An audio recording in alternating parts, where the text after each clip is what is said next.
24. Please stand and join us in the Pledge of Allegiance. I pledge allegiance to the flag of the United States of America and to the republic for which it stands, one nation, under God, indivisible, with liberty and justice for all. And the roll. Belzak. Here. Gustafson. Here. Kenny. Here. Legansky. Here. Shower. Stompanato. Here. Sullivan. 5 present and 2 absent. We have a quorum. Takes us to questions and comments and announcements of a general nature. This is on our agenda for any resident who would like to address the council on any item that's not on the agenda. Would anybody like to come up and address the council? If not, we're going to move to approval of our February 20th, 24 minutes. Do I have a motion to approve? Alderman Stompanato, seconded by Alderman Belzak. Any questions or comments? If none, the roll. Stompanato. Aye. Belzak. Aye. Kenny. Aye. Legansky. Aye. Gustafson. Aye. 5 ayes and 2 absent. Minutes have been approved. Receiving of communications. Any aldermen have communications? Alderman Legansky. Thank you, Mayor. I received a communication from Nick Cagle from my ward. We've been in communication, Dan, Director Gomback, and Chief Thomas regarding some speeding on Nantucket. We did a study. The study really didn't maybe justify the signs, Dan, in terms of, letting people know how fast they're going. I just know that the 2 we've put up in my ward on 79th have been rave reviews from people. So even though the study didn't really justify it, what else can we possibly do? Because I know Nick was concerned that maybe, it's still justified. Just for the rest of the city council members, this Nantucket is between 75th Street and 79th Street. Long story short, it's a 25 mile per hour posted speed limit zone. We have the counters, and it's a pretty wide road. It's a 30-foot back-to-back curb for northbound and southbounds. We had counters that we were put in place actually back in November. Subsequently, I forgot to follow up on that final report on it. When we did follow up on it, we found that there's some speeding in there, and the speeding is approximately 85th percentile. It's about 31 miles per hour. So the counters were basically, the theoretical was set at 10 miles per hour over the speed limits. And again, I could let Greg talk about a little more about when they started issuing tickets or not, or warnings, so on and so forth. So there was vehicles that were over the 30 to 40 mile per hour zone. And what Alderman Legansky is referring to is we have put speed limit signs that flash on 79th Street and 67th Street, parts of Clarion Hills Road, for those of you that have seen them before in the general public. So the thought process was here, while they're not being included for the 2024-25 budget, I was going to speak to Brian, just spoke to Jerry this morning, that an opportunity to put these types of signs up could be a deterrent for speeders. They also have the opportunity to record speeds throughout the day, so we could also look at additional feedback. And again, that's a separate discussion in regards to the budget and the equipment. But a recommendation for that type of traffic calming, I would recommend. Anyone else? Dan, how much are those signs roughly? Do you remember? I'm sorry, about $5,500 a piece. Alderman Kenny. Thank you, Mr. Mayor. I was talking to Mr. Gomback during the work session. Carroll Lane and GG Lane, west side of GG Lane, there's a development that is being worked on. They've kind of ripped up the exterior, and one of the neighbors had called and just wanted to make sure that they put it back to where it's supposed to be at. Thank you. Anyone else? All right, takes us to the mayor's report. I have a couple items that are not listed on the agenda. Last week I was invited to a community leader roundtable at Argonne National Laboratory. We get invited to this probably every 2 to 3 months. And the other night we had, there were about 25 of us, a lot of them are staff for Argonne National Laboratory. The purpose of this meeting was to go over their economic impact report. Argonne has had a significant impact not only on the Darien community, but on DuPage, the state of Illinois, and the United States. And I sent each of you an electronic version of that. And I think if you look at the back and you look at the money that it brings into Illinois and DuPage County, you'll see how significant that is. I would advise you, if you'd like to attend these in the future, that every 2 to 3 months, they invite me, they invite members of our environmental committee. Deb Hartke was there the other night. It really is an enjoyable evening. It's and it's something that was started back in the late 1990s. So I would advise you, if you want to go to something like this, please let me know. The other thing is, I want to congratulate the Hinsdale South High School Lady Hornets. They went downstate. They finished 4th in state, and we should be very proud of their effort.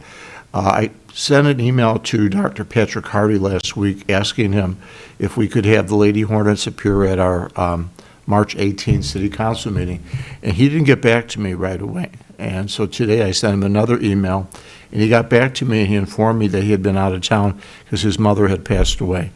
So I wanted to express my condolences to Dr. Hardy on his loss, but he said we will be able to work something out for the March 18th meeting. And I was very happy to attend a night in Hollywood on Friday night at the Darien Swim and Rec Club. Nancy Urban and the Darien Arts Council put on a really nice show the other night.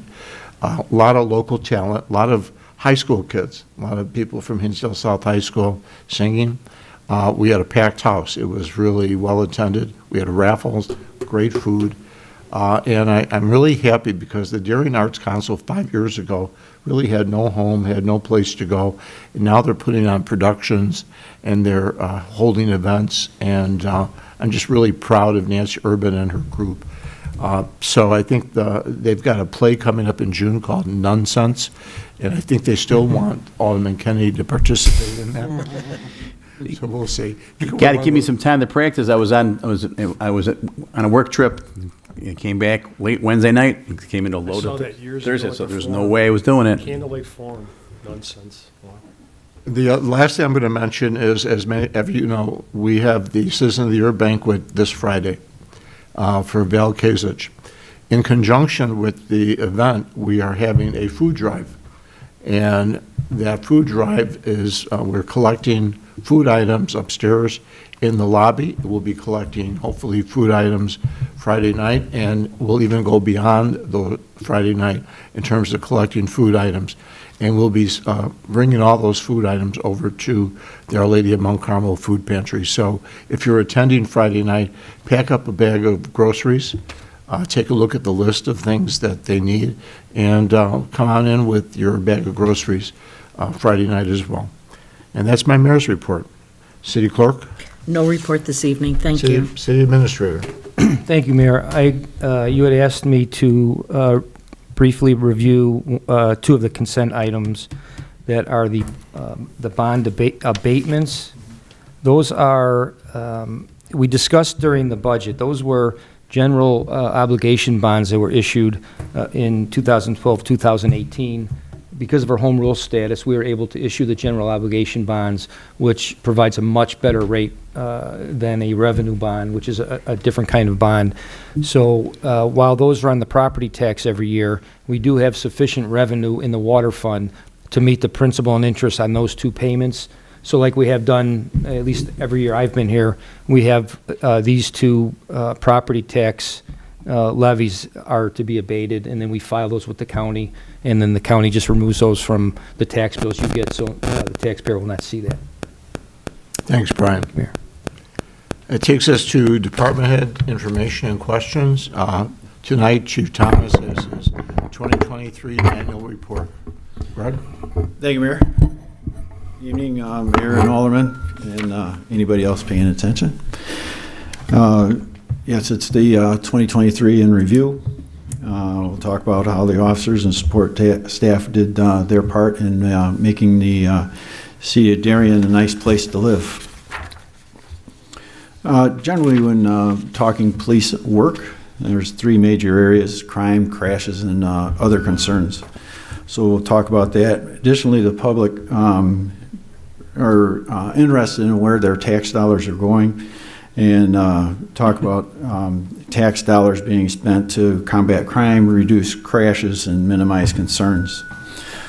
Whether it's a tool to help officers stay safe, technology to help solve crime, or a piece of equipment to work more efficiently or effectively, taxpayers are owed a return on their investment. So try to get that done for them. We've talked a few times in here leading up to and then even after the change that was made on how we count crime. Used to count crime under the Uniform Crime Reports. Now we count crime under National Incident-Based Reporting System. So when you hear NIBRS, that's what I'm referring to. In an effort to show crime over time using two different methods, next to impossible to do. So on page 12, it's actually page 3, but I think in your packet it's page 12. In an effort to show crime over a longer period of time, I used two different lines. And the graph shows crime from 1996 through 2021 using UCR methodology, and then 2020 through 2023 using NIBRS methodology. And it looks like there's a huge increase in crime. There's not a huge increase in crime. There's a difference in how crime is counted. So when you count crime in UCR world, we counted 8 crime types. 4 that were what called violent crimes and 4 that were referred to as property crimes.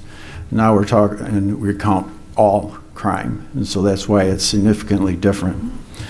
The important part to look at on that chart is that both charts, UCR crime or NIBRS crime, it's a downward trend, and that's what we hope to see, and that's what we have been seeing for quite some time. So that's a good thing.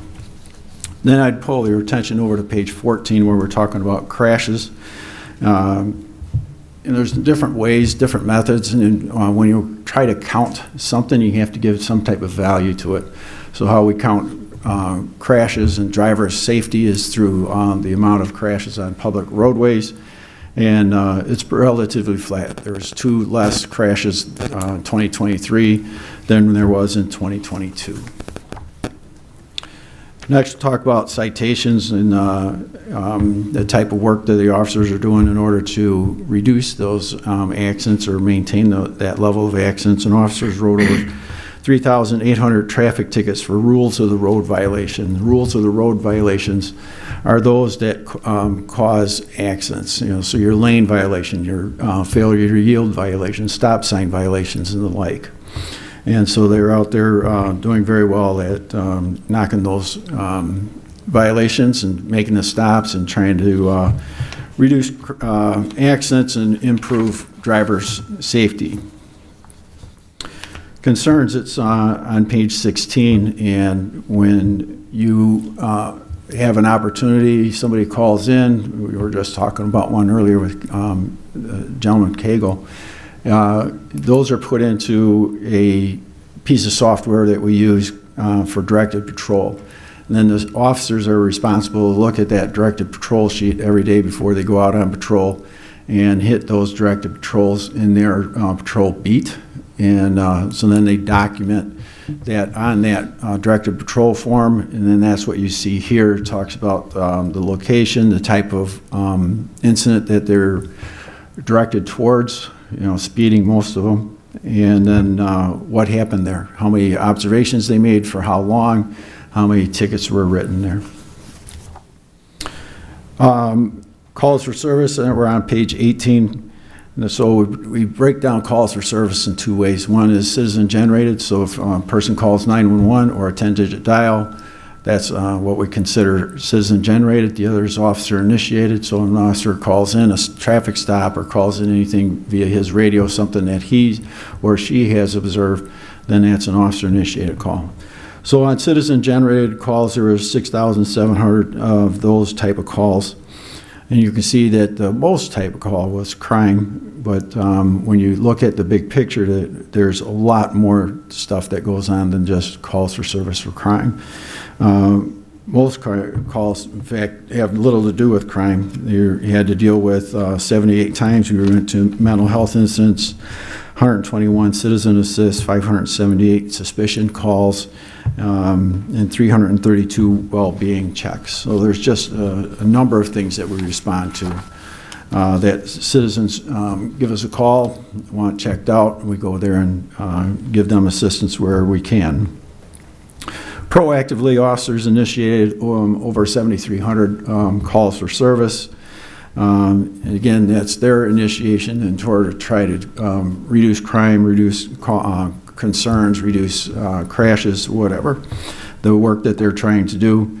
You'll see the general categories that we have there.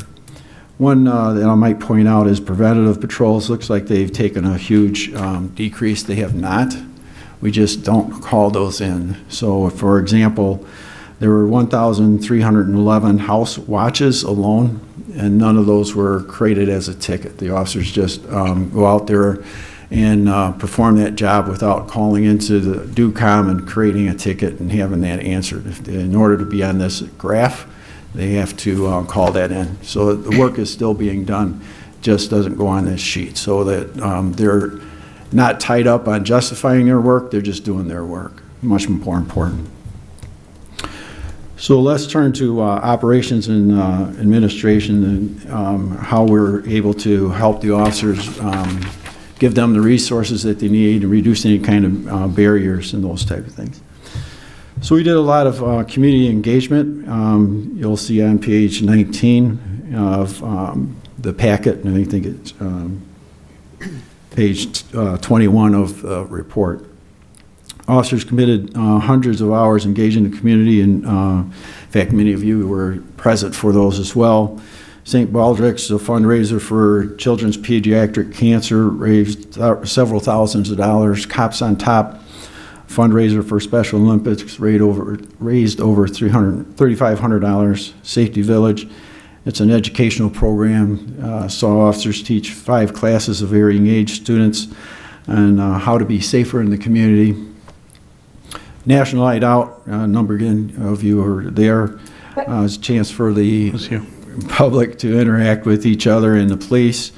Several hundred people came out for that event. One new thing this year was the blood bank had set up their mobile unit to take blood, and we donated 14 units of blood, and Versity said that 42 lives were saved. I have no idea how they make that calculation, but a thank you to all those that participated.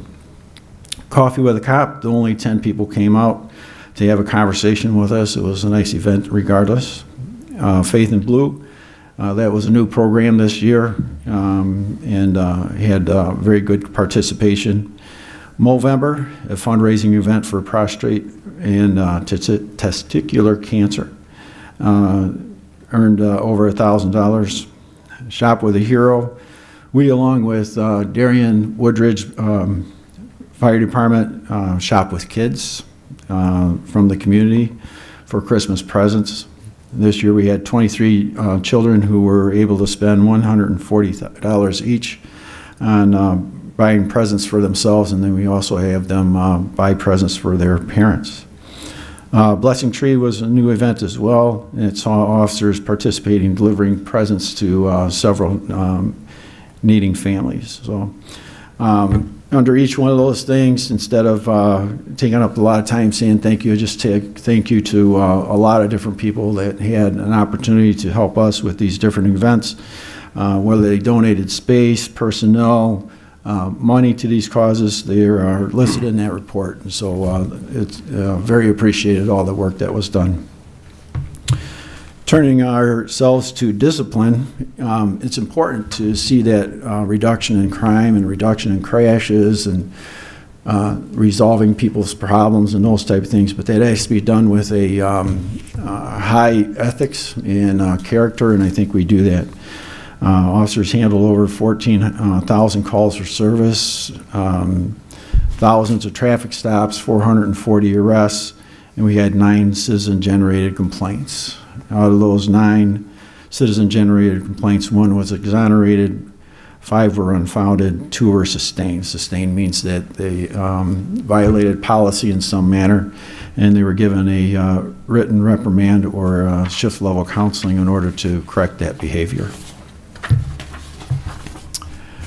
Use of force. We had 25 incidents of use of force involving 47 officers. In all 25 instances involving those 47 officers, the officers were in compliance with policy and procedure and state law. The Safety Act increased some duties. They added a duty to render aid, a duty to report, and a duty to intervene. And all those incidences, those issues were addressed, and we were in compliance. And a lot of people think that those were all new police reforms. We've been doing that since I got here, and I think it was being done before I got here. So it's nothing new, but it is nice to see that everybody's in compliance with everything. Officers used verbalization skills and empty hand control tactics, escalation procedures in each one of those incidents. And 3 of the incidents, taser was targeted, meaning the taser was unholstered and pointed in the direction of the offender, but it was not used. And 1 taser had an actual deployment where they pulled the trigger and shot the barbs into an individual. And 2 of the situations involved a firearm, again, where they unholstered their firearm and targeted that individual in order to gain compliance, and the firearm was not discharged in those situations. Training. Several years ago, we started a 40-hour continuing education program in-house in the police department. This year we continued that 40-hour education program. Firearms, rescue techniques, defensive tactics, traffic management, emergency vehicle operations, high-risk traffic stops, CPR, and first aid were covered in those 40 hours. In addition to those 40 hours, 3,679 training hours were attended by 33 sworn officers. They attended 568 training courses in any number of topics. Retirements in recognition, we do that usually in April, and so we'll do that again in April. There's some comments in the annual report about the good work that was done or highlighted. We started a drone program, as well as you know, because you authorized the purchase of those drones. 3 out of the 4 drone operators have completed their training and licensure. We've purchased the devices and we'll deploy them with the new squad cars. And we're putting those devices, they're very expensive, and so we want to make sure that they're not bouncing around in the back of a squad car and well taken care of. So when that's done, then we'll initiate that program. 1 officer was added to Merit Crisis Negotiation Team, and 1 officer was added to the Merit Crash Investigation Team. We try a lot of different things with making sure that we are continuing to educate and as well as develop employees, and into that our detective sergeant was returned to patrol, and the patrol sergeant moved into detectives in order to gain knowledge about what goes on in detectives. We discussed at the budget hearing for the police budget on February 27th. So we plan on hiring those additional personnel this month, and to hedge against that national issue of recruiting, hiring, and retention of officers that we spoke about on the 27th. Our partnerships still continue to be strong. DEA Task Force Officer has done a great job this year. There's a number of items that he performed, and that's documented in the annual report. He seized nearly $600,000 in cash that drug dealers would have been profited from their illegal activities. The TFO the group that he belongs to won a national award, so our TFO will be traveling to Washington, D.C. later this month to receive that award.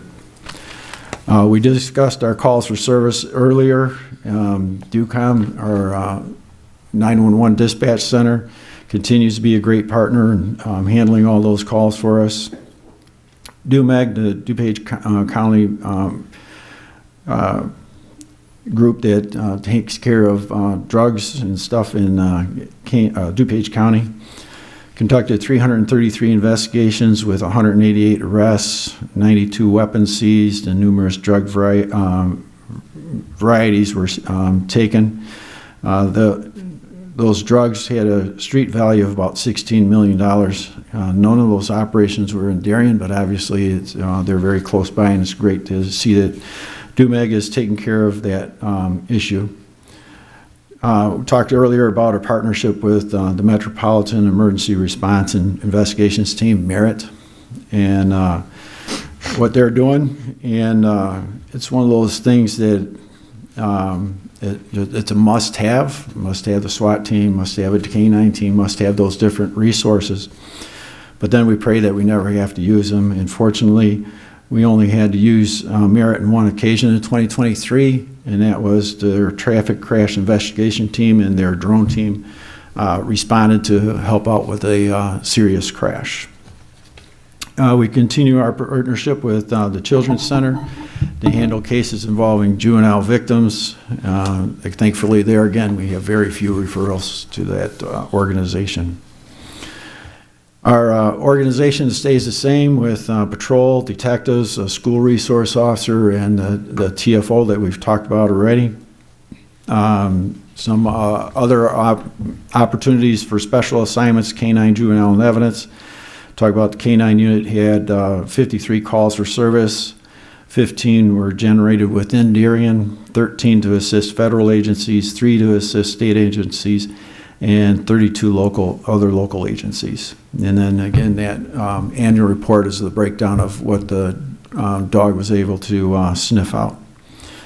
Peer jury programs remains operational. There was only one case that was referred to peer jury in 2023, and that was successfully dealt with. There are 8 runaways or missing juveniles in 2023. Each has been located and returned.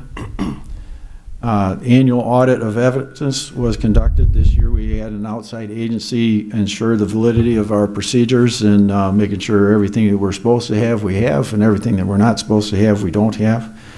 The audit showed that all items were properly logged and accounted for with no discrepancies. In 2023, we returned or destroyed 1,116 items of property, and we collected 645 pieces of evidence, of which 118 went to the lab for analysis. Several years ago, you authorized us to implement a prescription drug turn-in program. This year, we collected 238 pounds of prescription drugs, which were destroyed.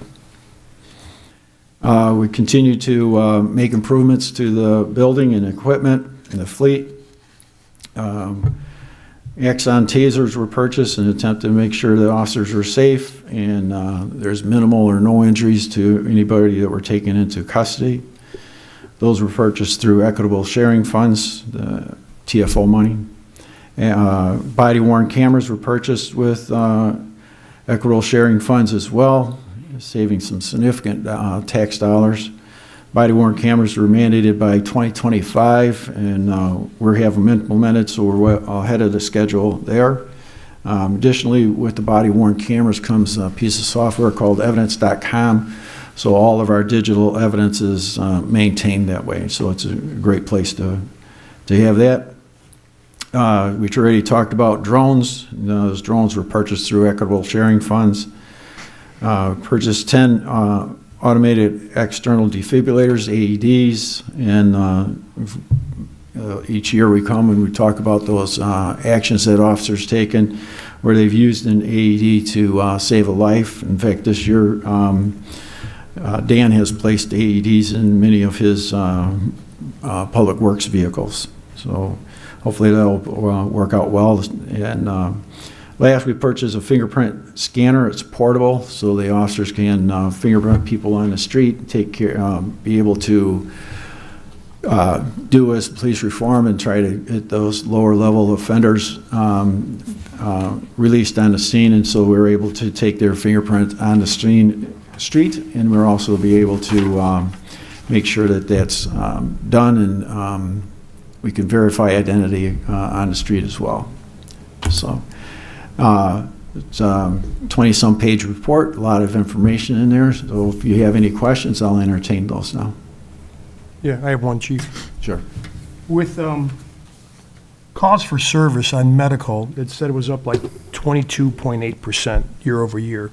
So medical, does that include like drug overdoses too and things like that? Like, Yes. Yeah, so anytime that, most of those medical calls are assist ambulance calls. So it could be anything from a heart attack, a cut wound, or Falling, anything like can't get that, up, falls, yeah, older people. strokes, any number of things. Yeah. But overdoses would be included in there. in as well? Okay. Anything else for the chief? Just for everybody's information, for the public's information, we have a newsletter coming out beginning of April. And in that newsletter, there'll be a QR code that people can take a picture of, and it'll open up this report. So the public will have an opportunity. There's a lot of data in this report. And Greg obviously could take a long time explaining everything, but he managed to get it down to about 12 to 15 minutes here, which we appreciate. But I would like to let everybody know that when that newsletter comes out, click on that QR code and take a look. The other thing I was going to mention is, if you go through this report and you look at the drop in crime, you look at the statistics that are in this report, you have to consider yourself lucky you live in a community like Darien. And not only lucky to live in this community because it's got a low crime rate, because we have a police force that keeps us safe.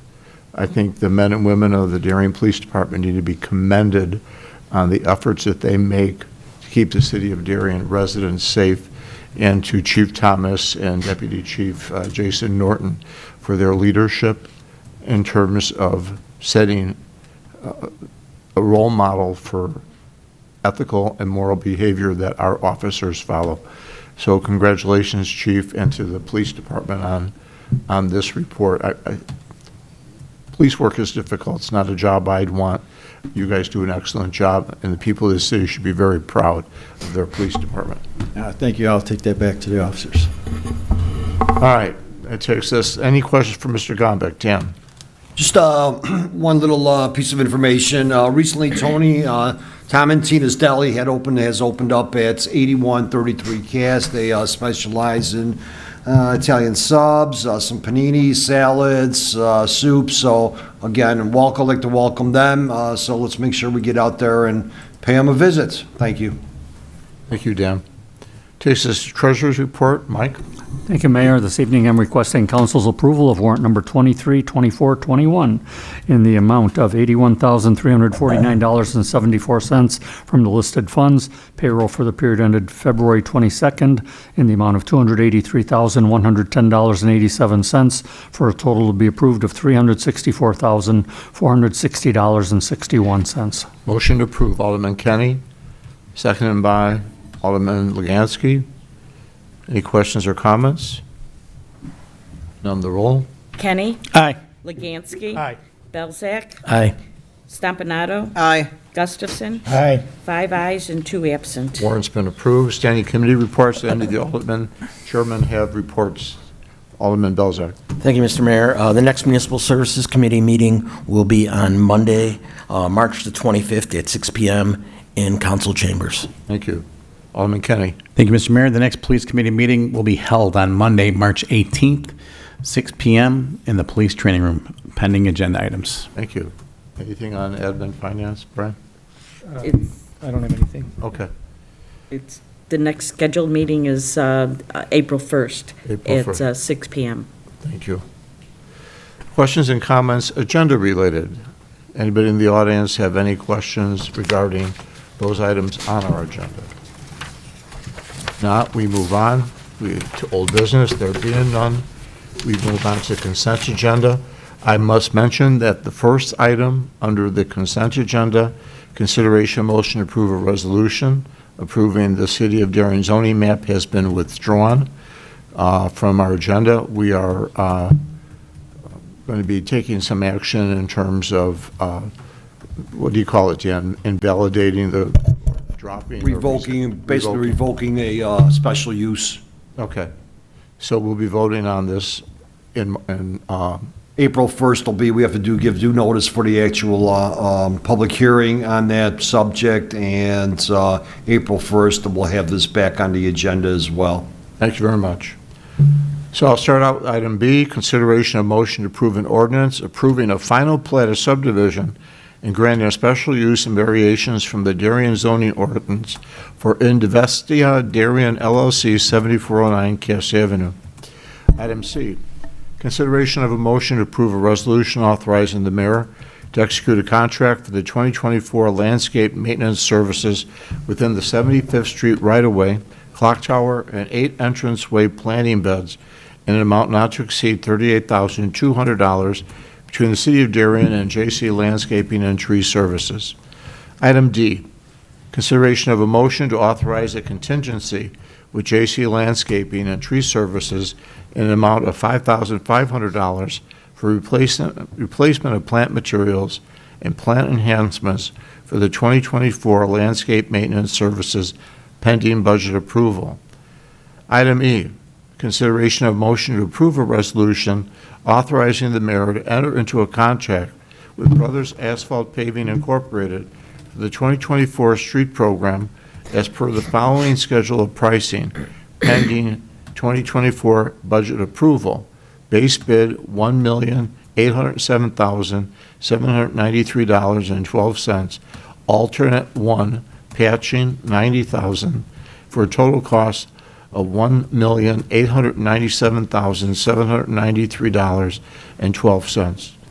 Item F, consideration of a motion to approve an ordinance abating property tax heretofore levied by ordinance number 02812 in the amount of $305,125.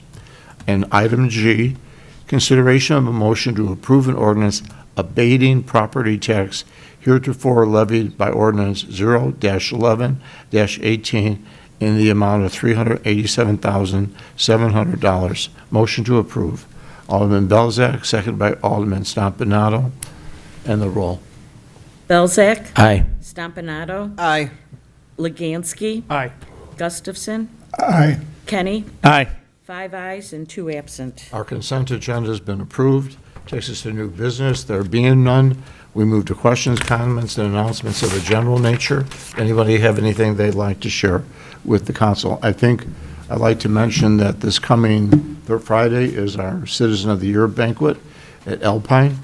And Sunday, the Darien Lions Club is holding its annual pancake breakfast at Eisenhower Junior High. Anyone have anything else? If none, motion to adjourn. Alderman Belzak, seconded by Alderman Legansky. All in favor? Aye. Aye. Thank you, everyone. We're adjourned.